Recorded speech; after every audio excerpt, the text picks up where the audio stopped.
Welcome to Virupakshi news channel. వార్తలు చదువుతున్నది విరూపాక్షి లతారెడ్డి. ఈనాటి వార్తా విశేషాలు మీకోసం. గృహ నిర్మాణాల విషయంలో గత వైసీపీ ప్రభుత్వ హయాంలో రాక్రెట్ నిర్మాణ సంస్థ పలు అవకతవకలకు పాల్పడిందని విజిలెన్స్ నివేదికలో వెల్లడించారు. ఈ నివేదిక ప్రకారం ఆ సంస్థ దాదాపు 80 కోట్ల అవినీతికి కారణమైందన్నారు.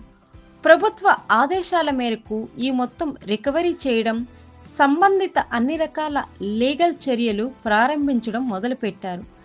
రాక్రెట్ సంస్థ పేదల ఇళ్ల నిర్మాణ కాంట్రాక్ట్లో అనేక అక్రమాలు జరిగింది.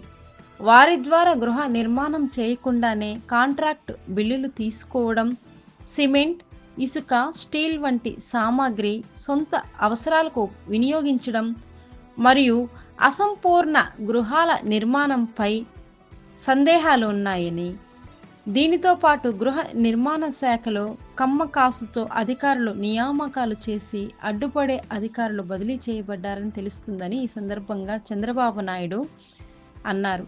ఈ అవకతవకలకు సంబంధించిన విచారణ ప్రస్తుతం జరుగుతుందన్నారు.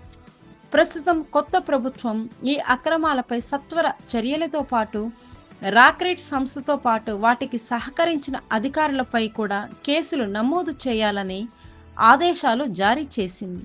అలాగే కోర్టులో అన్ని లీగల్ మార్గాలతో అన్యాయాన్ని నివారించేందుకు చర్యలు చేపడుతున్నామన్నారు. ఇవి గృహ నిర్మాణ రంగంలో జరిగిన అవకతవకలు, అవినీతిపై జరిగిన తాజా అధికారిక నివేదిక వార్తాంశాలు.